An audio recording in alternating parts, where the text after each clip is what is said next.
देखिए, अगर आप किसी एक ऐसी सिचुएशन में हैं जो बहुत डिफिकल्ट है और आपसे पहले या आपके बाद कोई उसी सिचुएशन से डील कर रहा है, तो जाहिर सी बात है कि you want to be there for that person और उनको बताना चाहते हैं कि देखो, मैंने ये सब झेला और इट्स नॉट इजी, लेकिन अगर तुम्हारे काम आए तो ये एडवाइस है। तो कुछ ऐसा ही करने आई है अनुपमा, वंदना से मुलाकात करने। बातें कुछ अनकही में क्या है कि वंदना जिस लाइफ के दौर से गुजर रही है ना, अनुपमा उससे गुजर चुकी है। और जब प्रॉब्लम सेम है, प्रोड्यूसर सेम है, यहाँ तक कि चैनल भी सेम है, तो ऐसे में एक्सपीरियंसेस शेयर करना तो चाहिए ना।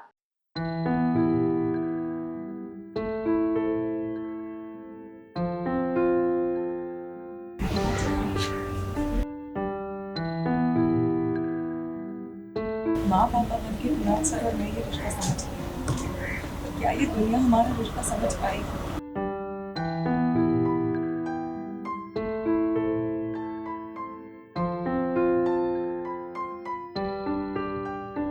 अच्छी माँ बनने की सबसे पहली पहचान क्या है? ये सब क्या मैं अच्छी माँ हूँ? ये अच्छी माँ की पहचान।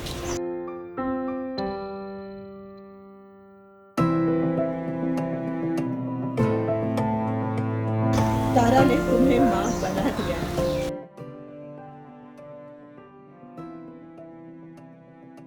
अक्सर हम ये कहते हैं कि एक से भले दो। अब वंदना अकेली थी, लेकिन अब उसे अनुपमा का साथ मिला है, तो उसके मन में अब तक जितनी भी दुविधा थी, उन सब दुविधाओं को दूर कर दिया है अनुपमा ने। हर किसी के लाइफ में ऐसी सिचुएशन आती है जब आप भगवान के पास जाते हो जवाब मांगने के लिए, क्योंकि जवाब आपके पास नहीं होते।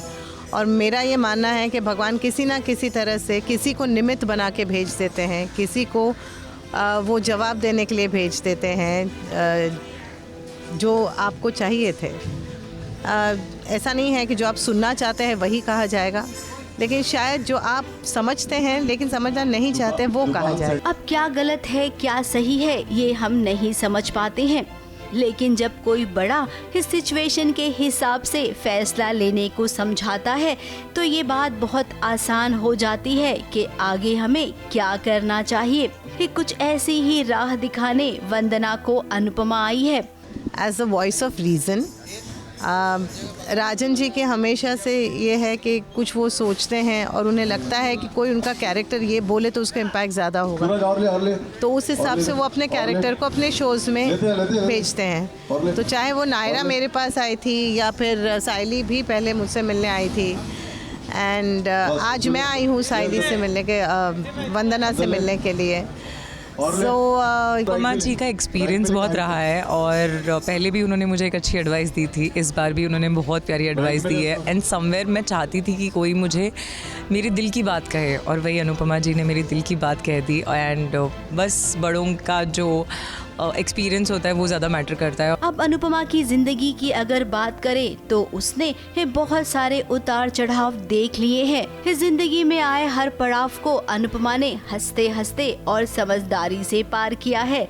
तो आज वो वंदना को भी कुछ ऐसा ही बताने और सिखाने आई है। वंदना अकेली माता रानी के सामने गुहार लगा रही थी कि अब उसे क्या करना चाहिए, क्या कुणाल के साथ शादी करने का फैसला उसका सही है। अब माता रानी ने अनुपमा को जरिया बनाया और देखिए, जब वंदना की अनुपमा से मुलाकात हुई तो उसके मन में जितनी भी उलझन थी वो सब आसान हो गई। अच्छी माँ बनने की सबसे पहली पहचान क्या है? ये सब क्या मैं अच्छी माँ हूँ? ये अच्छी माँ की पहचान। तारा ने तुम्हें माँ बना दिया। पर्दे के पीछे की अगर बात करें तो जब भी दो बहुएं एक ही स्क्रीन शेयर करती है ना, तो दर्शकों को ये देखना बहुत अच्छा लगता है। ये फॉर्मूला हमेशा हिट होता है, ये बात तो हम सब जानते हैं। शो के प्रोड्यूसर राजन शाही भी ऐसे मौके पर मौजूद थे। उनका कोई भी शो हो, जब इम्पोर्टेंट सीन होता है तो वो खुद सेट पर रहना पसंद करते हैं।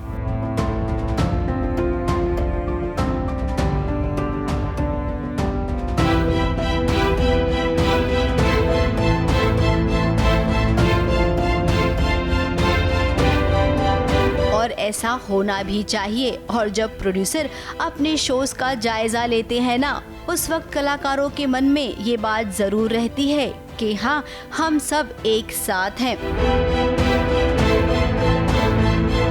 मुंबई से सोनू शुक्ला के साथ एबीपी न्यूज रिपोर्ट।